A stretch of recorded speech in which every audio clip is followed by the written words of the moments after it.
Hi everyone. I'd like to apologize in advance if this video is choppy or if the sound isn't professional quality. I've never put much effort into putting the veneer on my videos because I've always been more about the underlying information. If I need to make my videos entertaining to gain an audience, then I'm attracting the wrong people. If you're watching this video and have been with me for a while, I suspect that you value information quality over entertainment. If so, I'm very glad that you're here. I promise to continue producing the same bland, boring, but truthful, sincere, and thought-provoking information as I always have. Let's start this video with a conversation about Joshua Sheets and his most recent podcast on radical personal finance. Joshua is one of my favorite podcasters because he always examines all of the angles. There is always material that makes me uncomfortable because he often challenges what I believe to be true. However, he does it in a way that's not easily dismissed. Sure, when he presents information that is uncomfortable, I could always hit the stop button and move on to someone else's podcast that supports everything that I already believe. But then my thought process would never evolve. Growth requires a certain amount of discomfort. I like things that make me uncomfortable. It reminds me of one of my favorite scenes from a movie, Dogma. Apparently it's not available anywhere anymore for some reason, so you can look for it, but you might not be able to find it. Anyway, there was a scene where a character called Bethany is having a conversation with an apostle who nobody ever heard about before because he wasn't written into the Bible. This apostle told Bethany that he would rather people have ideas than beliefs. When asked why, he continued by simply saying, "Because ideas can be changed." Now what a powerful concept that is, presented in a scene that lasted only a few seconds. Back to Joshua. In his most recent podcast, he released a recording that he made that he originally decided not to broadcast. The topic was about the use of the anti-parasite drug called Ivermectin, what we know about it, what we don't know, and how some people have used it against COVID-19. Now, I don't really have an opinion one way or another because I haven't studied it in depth, but the podcast had a much deeper underlying message. Joshua stated early in the podcast that our world has been divided into two camps.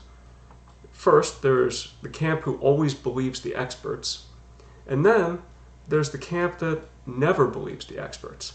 Then he went on to say that he tries to never be in either camp because people who either always believe the experts or never believe the experts are easy to manipulate. Think about that for a minute. It's a statement about blind acceptance. When a person puts themselves in a place of blind acceptance, that person is easy to manipulate by those who would seek to exploit that person's lack of thinking. Now, this is not a statement about religion. That's not where I'm going with this.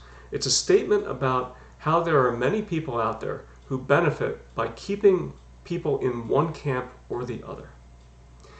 Now, Joshua used the word experts.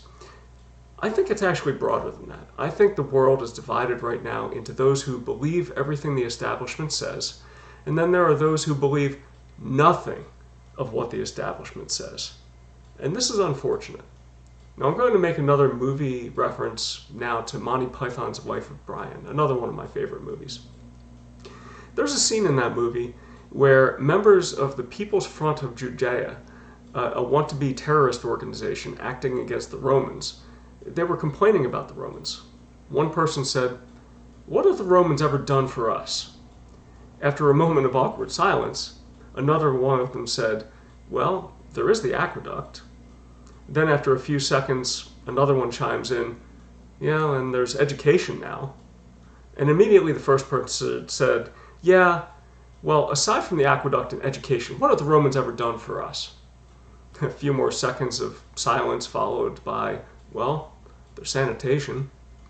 "Yeah, and the city is now safe to walk at night."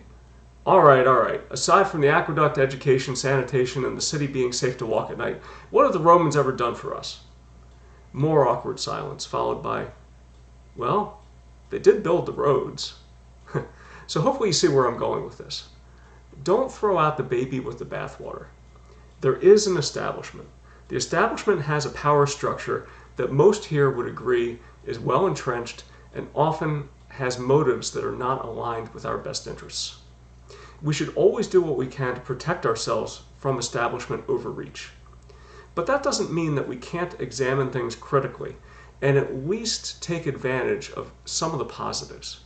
You know, the aqueduct, education, sanitation, security, roads, and yeah, pharmaceuticals, modern transportation, telecommunications, commerce and trade, along with other things. Now, I give Joshua a lot of credit for having the courage to post the material that he does.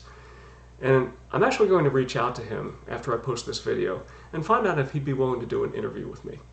I don't expect him to accept. After all, who am I? But it would be a real treat if he does. Okay, so back to my point here. It's important to view things with a skeptical eye.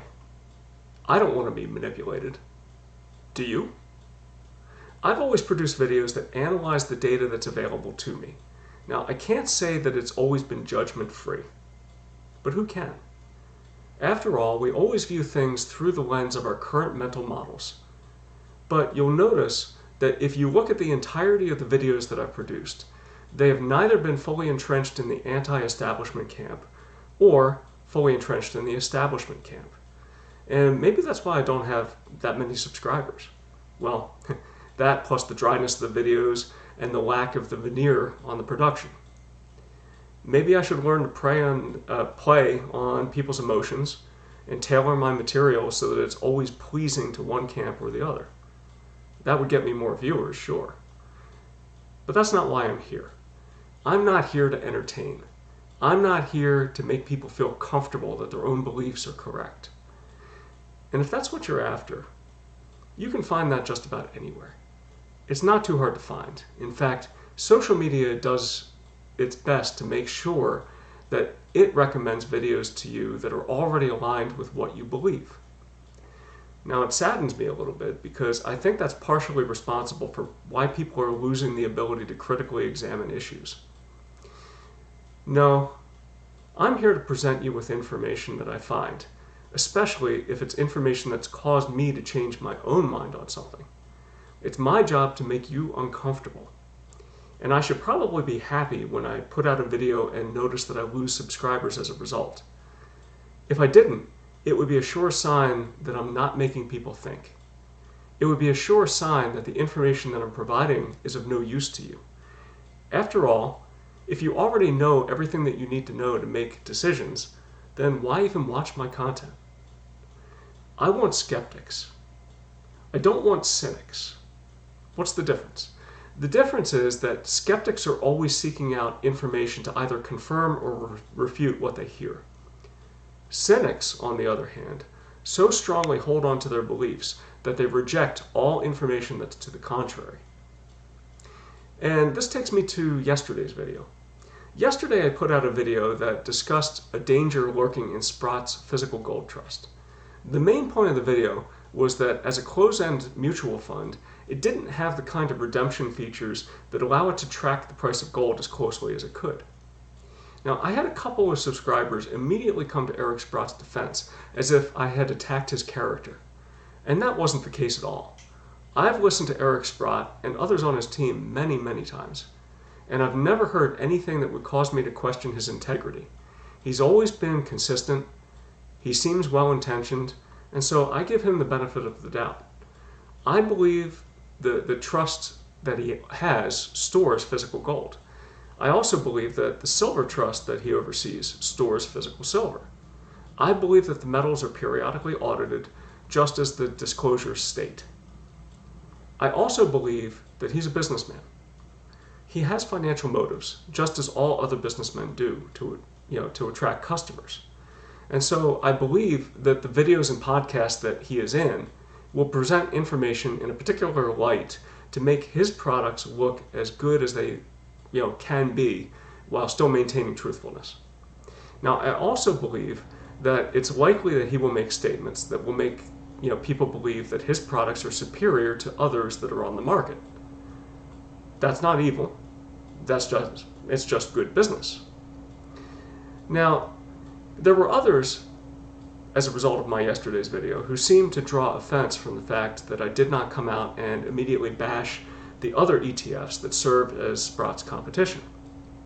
Some came out and stated that at least Sprott didn't use hundreds of derivatives covering hundreds of ounces of gold for every physical gold ounce that was actually stored. And that's right. I did not come out and acknowledge that other ETFs have fractionally lent out the gold that they claim to hold in trust for their clients. Sure, I've heard the stories, but I never propagated those stories because, as a thinking skeptic, all they are to me are stories. I've never found damning evidence that the ETFs engage in such a horrible practice.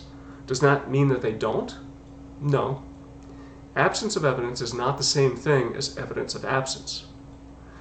The way I always approached it is this. I don't hold any shares of any of those precious metals ETFs. If I did, I would have spent many hours evaluating their safety to make sure that I can trust them.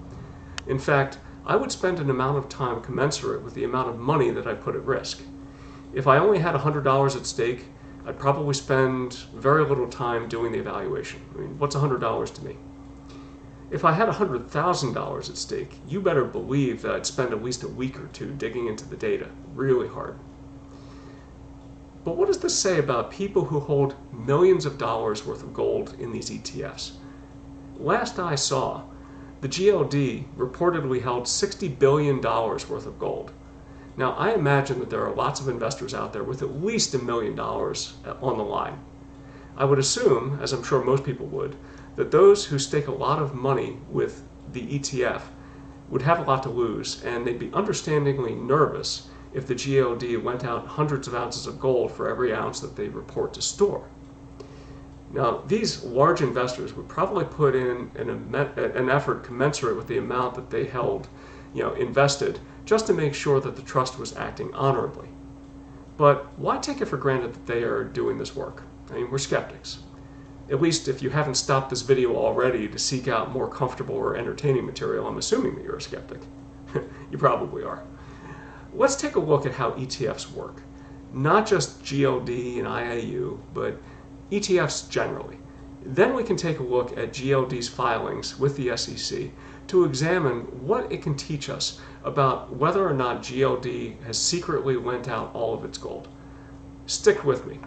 This is about to get uncomfortable. Okay, let's start by talking about ETFs. It's important to understand ETFs. There are lots of different types of ETFs out there. Precious metals ETFs are just part of it. Now, ETFs, in my view, are kind of a type of derivative, right? I mean, you can buy and sell ETFs on the market, and the price that you'll get is basically determined by some underlying security. Now, you as a small player can't really redeem individual shares of ETF with the trust itself. You're too small. The trust has what are called authorized participants, and these are participants that are large enough to do business directly with the trust, whether we're talking about a stock ETF or a precious metals ETF. Now, Sprott is the same way. If you take a look at the prospectus for Sprott's closed-end fizz fund, it basically says that you can redeem your metal, or you could redeem your shares for metal, but you have to announce your intention to do so on the 15th of each month, and the amount that you're requesting has to be in increments of one good delivery bar or more. And that means that you have to have at least like $650,000 worth. Why do they do this? Basically, if they were to do business directly with small people who wanted to, withdraw 1 or 2 ounces at a time, it would be a tremendous amount of, administrative paperwork, and it would add a lot of costs. And so the cost would have to be borne by all of the participants in the trust, and that's not something that they want to do. So what they do is they set up what are called authorized participants. Now, again, this is whether we're dealing with a precious metals ETF or a stock ETF.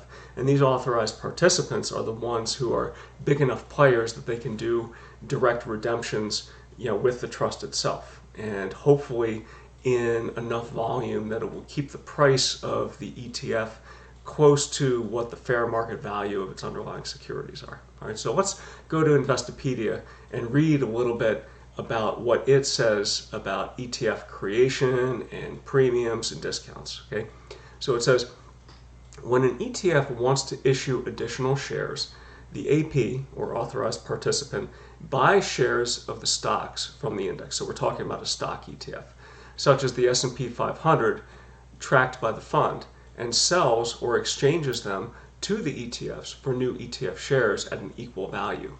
In turn, the authorized participant sells the ETF shares in the market for a profit. When the AP sells stocks to the ETF sponsor in return for shares in the ETF, the block of shares used in the transaction is called a creation unit. Okay, so keep that in mind. Next section, creation when shares trade at a premium. So let me just adjust my screen here.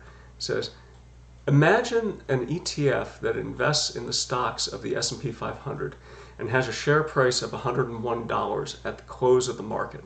If the value of the stocks that the ETF owns was only worth $100 on a per share basis, then the fund's price of $101 is trading at a premium to the fund's net asset value. And obviously the analogy to a precious metal ETF, you can draw that yourself.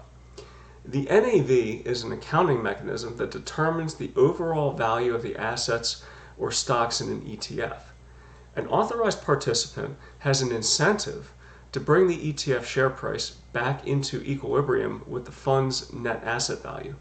To do this, the authorized participant will buy shares of the stocks that the ETF wants to hold in its portfolio from the market and sells them to the fund in return for shares of the ETF. In this example, the AP is buying stock on the open market worth $100 per share, but getting shares of the ETF that are trading on the open market for $101 per share. This process is called creation and increases the number of ETF shares on the market. If everything else remains the same, increasing the number of shares available to the market will reduce the price of the ETF and bring the shares in line with the net asset value of the fund. Now keep this in mind, because in a minute we're going to go to the quarterly filings for GLD and discuss what they do with the gold bars that are in trust for their clients. And we'll see that the amount of bars will change because of this arbitrage process. Okay, so let's move on. So ETF redemption. Conversely, an authorized participant who buys shares of the ETF on the open market, the AP then sells these shares back to the ETF sponsor in exchange for the individual stock shares that the authorized participant can sell on the open market.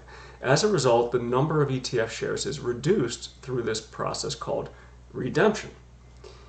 The amount of redemption and creation activity is a function of demand in the market and whether the ETF is trading at a discount or a premium to the value of the fund's assets. So then it goes on to say, redemption when shares trade at a discount. So imagine an ETF that holds the stocks in the Russell 2000 Small Cap Index and is currently trading at $99 per share. If the value of the stocks the ETF is holding in the fund is $100 per share, then the ETF is trading at a discount to its net asset value. To bring the ETF share price back to its net asset value, an authorized participant will buy shares of the ETF on the open market and sell them back to the ETF in return for shares of the underlying stock portfolio, or in the case of the precious metals ETFs, precious metal. In this example, the authorized participant is able to buy ownership of $100 worth of stock in exchange for ETF shares that it bought at $99. This process is called redemption, and it decreases the supply of ETF shares on the market. When the supply of ETF shares is decreased, the price should rise and get closer to its net asset value. Okay, so again, Investopedia right here is talking about the process of creation and redemption.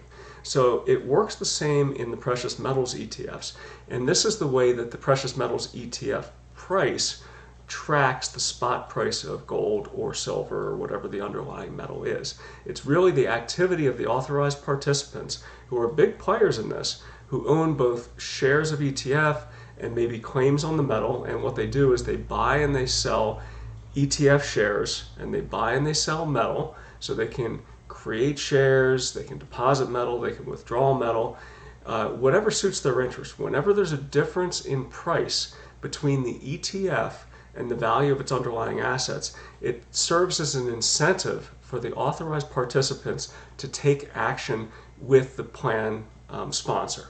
Okay, so just keep that in mind. So now let's take a look at the quarterly SEC filing for GLD and see what it can teach us. Okay, and now let's go to the quarterly SEC filing that GLD filed with the Securities and Exchange Commission.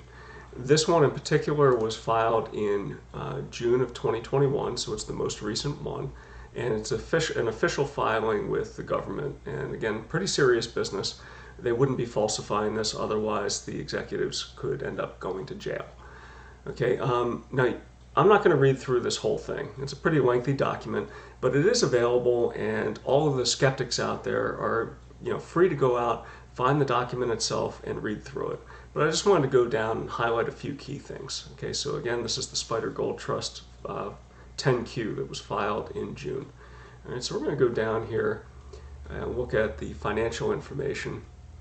Okay, so here's item 1. All right, so financial information. So what we can see is that for the 9 months from September of 2020 through June of 2021, we can see the assets in the trust, and this is $77 billion. So again, this is in thousands of dollars US, this table. And at the end of this 9 months, you can see that the value of the net assets went down to about $60 billion. Okay, so the value went down considerably. Some of that was price action of the individual bars that were in storage. Some of it was likely movement of metal, so we'll see that in a minute. And then there are the liabilities. Now these are the costs of the trust. So again, we have a plan sponsor who's making money off of this thing. Okay, so in this case, it's the Spiders, so it's I believe it's State Street, and they you can see that the value of the liability here is $20 million, which is the cost of running the trust, and that is going to be dealt with by selling bars that are inside of storage to basically meet the expenses, and this covers salaries and other expenses associated with operating the trust. So we subtract the liabilities from the net assets, and we're left with, again, pretty close to $60 billion. So you can see that the cost is almost inconsequential relative to the amount.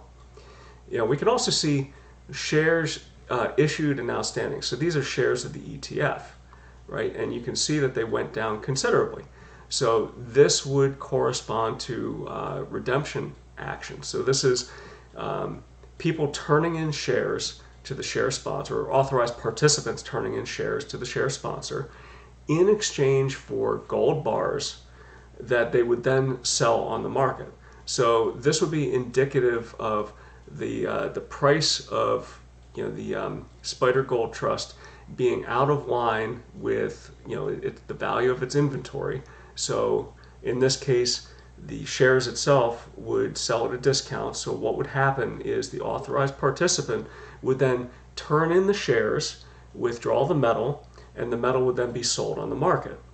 The profit to the associated or the authorized participant is the difference between the price of the ETF and the value. And what this process would do is it would gradually reduce the amount of shares outstanding on the market of the ETF, which would tend to have an upward pressure on the price of the ETF. And similarly, metal bars would be sold, and that would have a depressing effect on the price of metal. Okay, so no judgment is being made right here about manipulation or somebody's interest in driving down the price of the metal. It's just the incentive of the authorized participant to make a profit through arbitrage. All right, so let's move down a little bit here further. All right, and so we can see the investment in gold changing. All right, so we can see that in September of 2020, a lot of gold was held. All right, so this is in thousands. So this is not 41,000 ounces of gold, it's 41 million troy ounces of gold. And we can see that over the 9 months, that process of arbitrage caused the authorized participants to turn in shares and withdraw lots of bars of metal. Okay, so we can see that the number of the number of ounces of gold in storage went from about 41 billion ounces down to 33, 34 billion ounces. So it went down considerably. I mean, we're talking about what, about about a fifth, maybe. Okay, so about 20% of the gold actually left the trust and was sold on the open market to make an arbitrage profit for the authorized participants. Now, I'm going to leave you with a question right now, and I'd like you to seriously consider this. So, if the trust was operating and knew ahead of time that because of the difference in price between the ETF and the value of the assets held, it could actually be drained of all this metal, do you think that it's reasonable that they would lend out the metal secretively to make a profit without telling anybody? Do you think it's possible that there are 100 or 200 claims out there for every ounce of metal? Do you think that such a movement of metal would likely cause such a scandal to come to light? I do. I do. I absolutely do. I mean, if this metal was leveraged 100 to 1 and 20% of the inventory of the trust was drained, it would cause something to blow up. And we haven't heard anything about that. Doesn't mean that it's not going to happen, but I really doubt that there's an incentive to be nefarious here, because somebody would surely be caught if they understood the mechanics of the ETF and knew that because of the action of the arbitrageurs that they would be, increasing and decreasing the inventory of gold in the trust. I just don't think it's reasonable to believe that the asset is levered to that amount. Okay, so let's take a look at a couple other documents and see what they have to tell us. Okay, so I'm going to take a look at the bar list with HSBC, which is the custodian, and also the auditing report. Okay, so just bear with me a second. Okay, so I mentioned the bar list. Let's go to that. And so this is the list that is available with the ETF. So if you go to the Spider Gold ETF and go to their website, you'll be able to find this document. So again, don't take my word for it. All this information is here.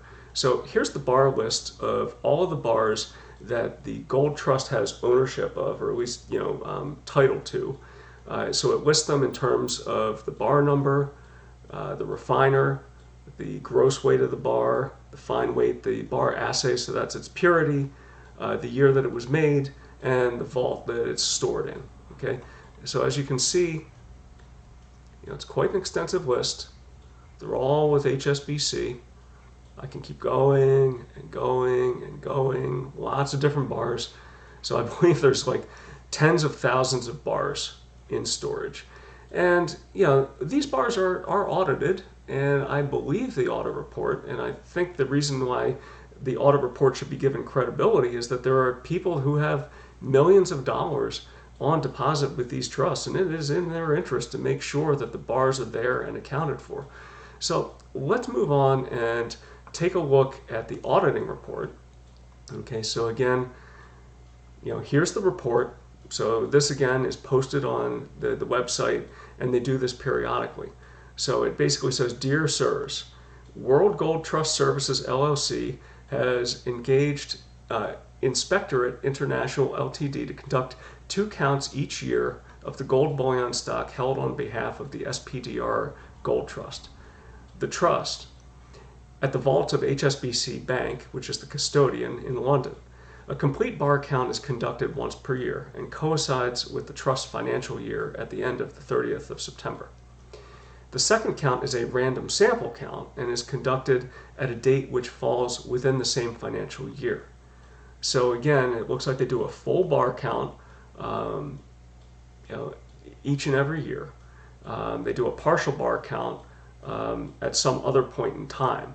And it's in the interest of the people that have a lot of money at stake just to make sure that these audits are conducted and they're conducted well. Okay? So it continues. It is with pleasure that we submit our report to the Trust covering our count for the record date as of 30 September 2021. In accordance with the agreed procedures, we hereby report the following. Name of the account, Bank of New York Mellon. Bullion account number 18984, material London Good Delivery Bars, location London Vaults at the HSBC Bank PLC, gold inventory, as per the records of custodian at the close of business 30th September 2021, this account held title to 79,137 London Good Delivery large gold bars of a purity between 99.5% and 99.99% and a weight of 31,830,686.762 fine ounces of gold. Okay, so you can go on, you can check this report yourself. I won't read through the whole thing. So anyway, that's my take on the whole thing. Do I think that the ETFs are a great place to store gold? Well, I've chosen not to do it myself. But that doesn't mean that it's not a safe place. I'm sure lots of people have come to the conclusion that it is in fact safe. Now, whether or not you think that there's nefarious activity going on here, I'll leave that up to you. Certainly, if you've heard stories that they've lent out hundreds of ounces of gold for every ounce that they have in storage, you can believe that if you want. Based upon what I'm seeing here, I don't think that that's a reasonable suspicion, and so I'm going to dismiss it. I would welcome any of my skeptical subscribers to present me with concrete evidence to the contrary. I mean, if there's evidence out there that they've leveraged the gold that they hold on trust for their clients by hundreds of times, I will be the first person to make a video on that if I believe the evidence that's presented to me. But as far as I'm concerned right now, all I've heard are stories. Now, stories are easy to believe, and sometimes we accept stories that are aligned with our beliefs simply because they're comfortable to us. They kind of confirm that we're doing the right thing. But that's really not how skeptics operate in the world. Skeptics have to question the data and act in accordance with what they see. So I've said enough. This video is getting kind of long. I'm going to sign off now. Hopefully you found this information useful, and I'm going to reach out to Joshua Sheets and see if he might be interested in talking. All right, talk to y'all later.